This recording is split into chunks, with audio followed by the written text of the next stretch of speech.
Good afternoon guys. जो आज हम चैप्टर कर रहे हैं वो है अपना chapter 6 of the consequences of breach of contract. यानी कि जो ब्रीच ऑफ कॉन्ट्रैक्ट है उसके क्या क्या रेमेडीज हैं, क्या क्या हैं, ये काफ़ी इम्पोर्टेंट है।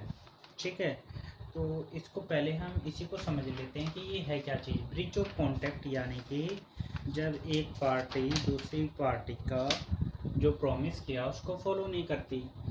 तो मैंने एक डायग्राम के थ्रू इसको समझाने की कोशिश की है। ठीक है, मैंने इसको 2 पार्ट्स में डिवाइड किया है, एंटिसिपेटरी ब्रीच और एक्चुअल ब्रीच।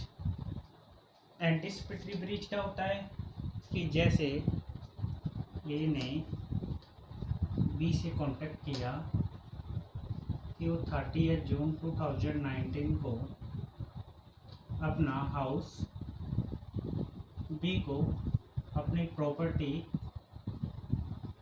बी को ट्रांसफ़र कर देगा, लेकिन उसने 15 जून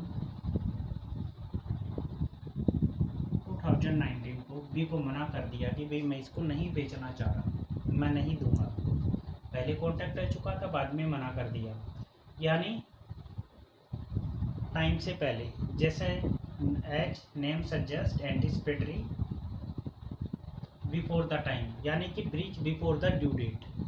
ठीक है, वो होगा आपका एंटिसिपेटरी ब्रीच। दूसरा एंटिसिपेटरी एंटिसिपेटरी ब्रीच में क्या होता है कि जो प्रोमिसी होता है, प्रोमिसर ने ब्रीच किया है तो प्रोमिसी के पास 2 ऑप्शन हैं। पहला, वो कॉन्ट्रैक्ट को ख़त्म कर दे, रिसेंड कर दे, रिसेशन कर दे उसका, कि बोल दे कि मैं इसके साथ कोई कॉन्टैक्ट नहीं रखना चाहता, and immediately claim for damages. ठीक है।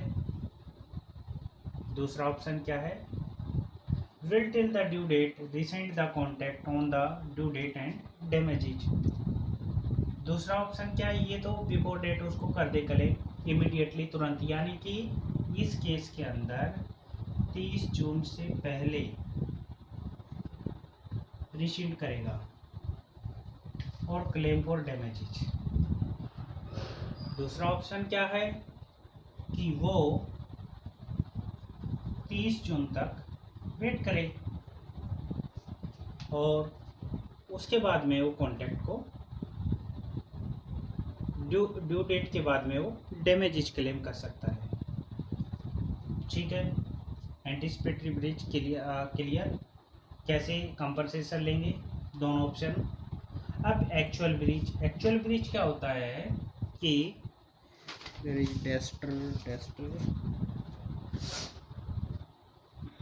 एक्चुअल ब्रीच में क्या होता है कि जैसे यही एग्जांपल ले लेते हैं, ए ने अपनी प्रॉपर्टी बी को सेंड करने के लिए कांटेक्ट किया, वही सेम एग्जांपल 30 जून 2019। अब इस केस में बी ने कब तक वेट किया, 30 जून तक। 30 जून के बाद उसने मना कर दिया कि भाई मेरे पास तो नहीं है, ठीक है, मैं अपनी प्रॉपर्टी नहीं बेचूंगा। इस केस में क्या होगा, यानी कि ड्यू डेट के बाद में, इसके बाद में breach on the due date. ठीक है, actual breach of contract of the due date of performance. दूसरा, actual breach of contract during its performance. इसमें promisee can reject the performance and claim damages. आई समझ में। इसमें क्या है कि जो प्रोमिसी है can rescind the contract on due date and claim damages. इसमें तो सीधा ही claim damages, rescind and immediately claim damages. ये हो गया मोटा मोटा तौर से ओवरव्यू, यानी कि आपको ऑलमोस्ट ये सेक्शन कवर हो गए। अब आते हैं बेयर एक्ट की लैंग्वेज पे। अच्छा जी, थोड़ा सा मैं और डिटेल में कर देता हूँ, बेयर एक्ट समझने में हमें दिक्कत नहीं होगी। देखो, जो रिसेंट किया है इन्होंने, यानी कि रिसेशन ऑफ कॉन्ट्रैक्ट है, यहाँ पर भी है और रिजेक्ट कर दिया, तो उस केस में क्या होगा, एक पार्टी दोनों के ऊपर ऑब्लिगेशन है fulfil his contract, then other party can rescind the contract and refuse the performance of his obligation. ठीक है, as per section 65 of the Indian Contract Act, the party that rescind the contract must restore any benefit he got under the said agreement. 65 में हमने क्या पढ़ा था, इसने क्या किया है एक्चुअल में, जो डैमेजेज हुए हैं, जो रिस्टोर हुआ है, वो इसको वापस करना। एग्जांपल से समझाता हूँ, ये कॉन्ट्रैक्ट हो गया, सपोज बी ने 5 लाख एडवांस दे दिए थे और 10 लाख टोटल थे, तो बी क्या करेगा, ये 5 लाख इसको ए को वापस देने होंगे। ठीक है, यानी जो ए प्रॉपर्टी दे रहा था, सॉरी ये प्रॉपर्टी दे रहा था बी को 10 लाख में, 5 लाख बी ने एडवांस दे दिए थे, तो ए को वो वापस करने होंगे। ये सेक्शन 65 हम ऑलरेडी डिस्कस कर चुके हैं। अब section 75 state that the party that rescind the contract is entitled to receive damages and compensation for such recession। ये रिसेंट कॉन्ट्रैक्ट है, इससे के बिहाफ पर जब पार्टी कंपनसेशन लेगी तो वो हो गया आपका सेक्शन 75। ठीक है, अब जो डैमेजेज हुए हैं, तो डैमेजेज के लिए हमें केस शूट करना होगा, तो sue for damages 73 clearly state that the party who has suffered since the other party has broken promise can claim compensation for loss और damages caused to them in the normal course of business। Such damages will not be payable if the loss is abnormal in nature, that is not in ordinary course of business। देखो ये damages जो देखो 75 में तो भाई damages claim करेगा, 73 के अंदर क्या बोल दिया, शू फॉर डैमेजेज। ठीक है, अब डैमेजेज कौन कौन से होते हैं, डैमेजेज आपके जो डैमेजेज के लिए इशू करेंगे वो कोर्स ऑफ बिजनेस डे होना चाहिए। बिजनेस यानी कि ऐसा नहीं है कि आप 10 साल बाद शो कर रहे हो,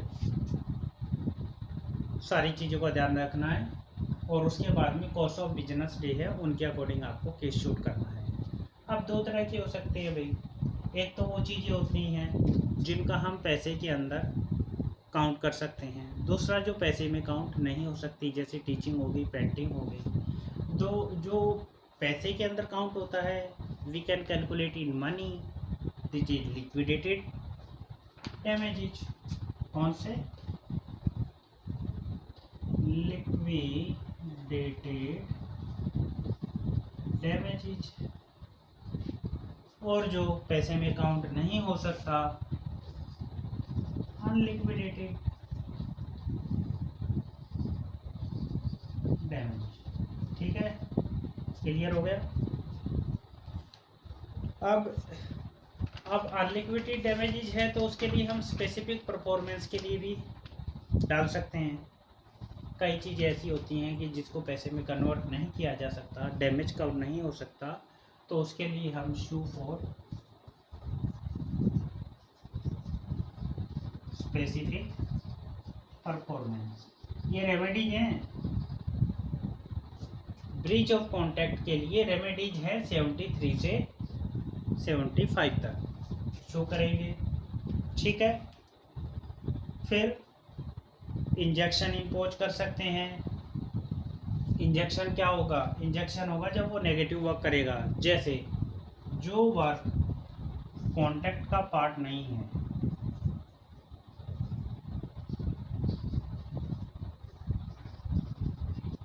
पार्ट ऑफ कॉन्ट्रैक्ट, अगर वो कर रहा है तो उसको रोकने के लिए कोर्ट से इंजेक्शन की डिमांड कर सकते हैं।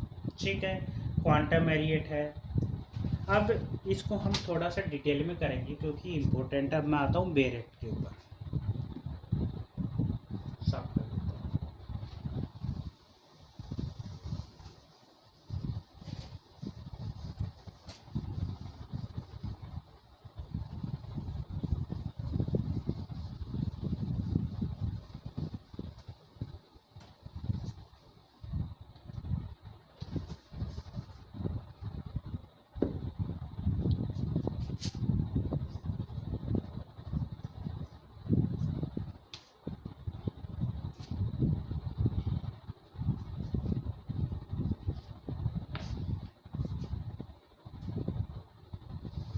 देखो, जो मैंने आपको रेमेडीज बताई हैं, तो डैमेजेज की जो रेमेडीज थी 73 के अकॉर्डिंग, उसके कुछ केस लो हो वो नोट कर लीजिए।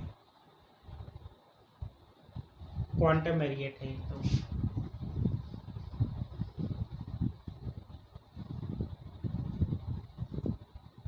ठीक है। क्वांटम एरिएट का मतलब एज मच एज अर्न्ड।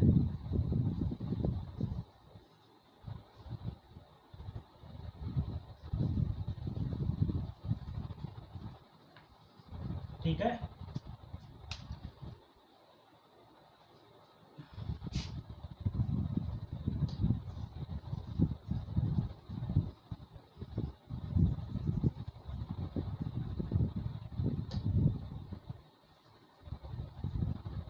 ठीक है। इसके केस लो हैं कि डैमेजेज फॉर ब्रिज। पहला है हेडले वर्सेस बैकसेंड,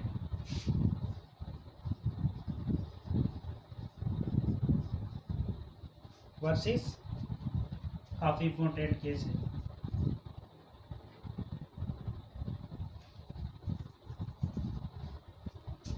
दूसरा है Victoria laundry limited versus no man industries.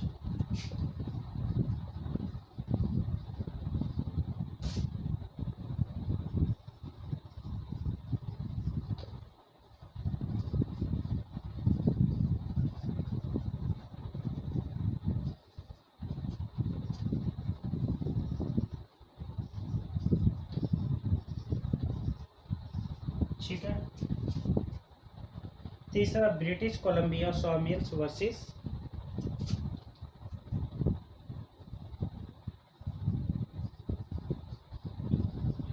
इनके नाम याद रखना काफ़ी है, बस ज़्यादा डिटेल में जाने की जरूरत नहीं है।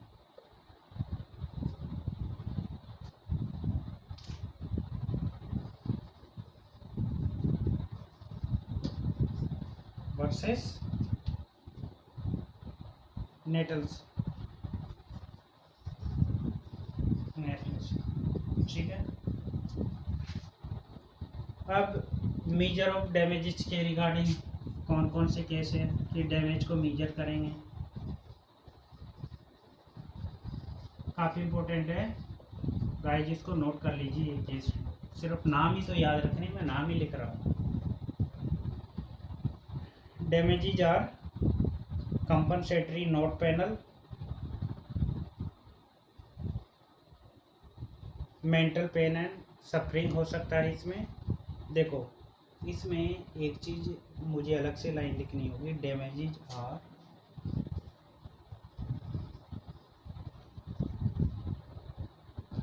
कंपनसेटरी।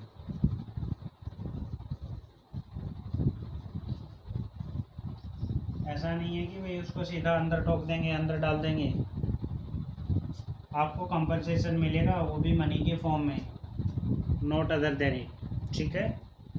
इसका एक केस है वेस्टर्न वर्सेस ओलेथ स्टेट बैंक।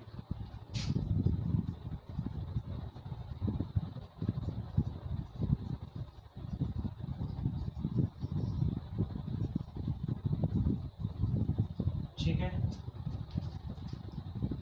अब नॉमिनल डैमेजेज जैसे एक्सप्लेनेटरी डैमेजेज हो गया, duty to mitigate, liquidator damages हो गए आपके। अब मोटे मोटे तौर पे केस लो हो गए। अब उठाते हैं बेयर एक्ट। देखो 73 बोलता है कंपनसेशन फॉर लॉस और damages cause by breach of contract.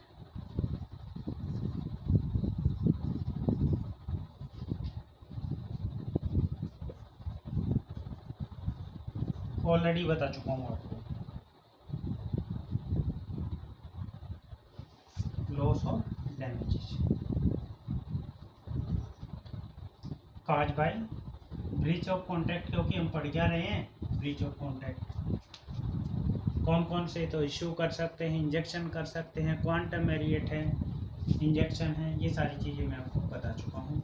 Specific performance देखो compensation for failure to discharge obligation resembling that creates by contract, और ये आपको खुद भी पढ़ना बेयर एक्ट से, काफ़ी इजी है। मेन चीज़ें मैं आपको लिखवा चुका हूँ। इसमें जो इलस्ट्रेशन दे रखे हैं वो बहुत ज़्यादा है, तो आपको खुद थोड़ा सा देख लीजिए, अगर थोड़ा बहुत डाउट हो तो, बाकी हो जाएंगे, ऐसा कुछ भी नहीं। Compensation for breach of contract when penalty stipulated, यानी कि जहाँ पेनल्टी का कोई प्रावधान है उस केस में क्या होगा। तो a stipulation for increase interest for the date of default may be stipulated, यानी कि जो कॉन्ट्रैक्ट का जो अमाउंट होगा 74 के अकॉर्डिंग जो हम पेनल्टी इम्पोज कर देंगे, इंटरेस्ट प्रोवाइड करवा देंगे, ठीक है।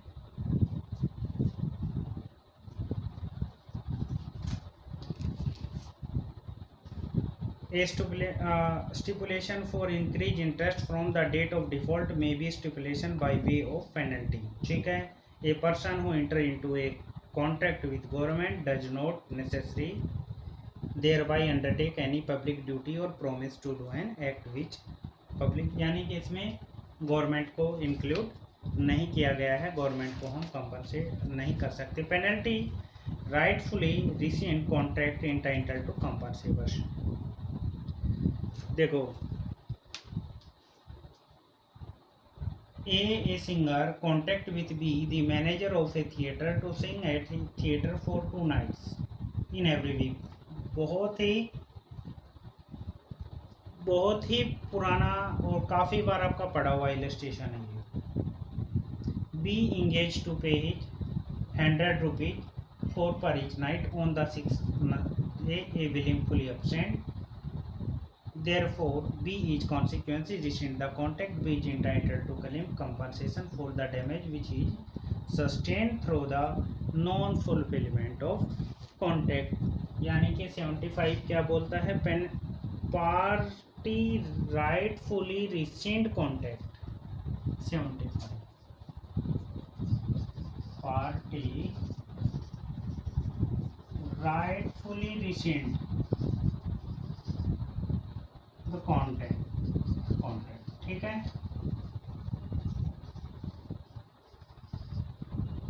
क्या है एग्जाम्पल से देखो, डायरेक्ट का ये एग्जाम्पल करा रहा। ए ने बी से कांटेक्ट किया कि बी है वो वीक के अंदर इन ए वीक 2 डे 2 दिन वो सिंगिंग करेगी, ठीक है, थिएटर के अंदर। लेकिन बी ने विलफुली आया नहीं, बी नहीं आया तो ए को, अच्छा इसका रेट था 100 रुपीज़ पर डे, यानी कि वीकली 200। अब ए को क्या किया कि इमरजेंसी में सी को हायर करना पड़ा, और सी ने पर डे के रुपए 150 चार्ज किया। अब देखो इसके अंदर क्या है,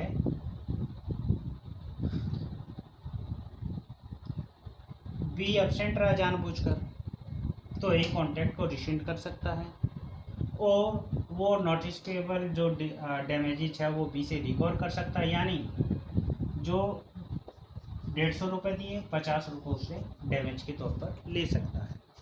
ठीक है, ये आपका कॉन्टैक्ट है।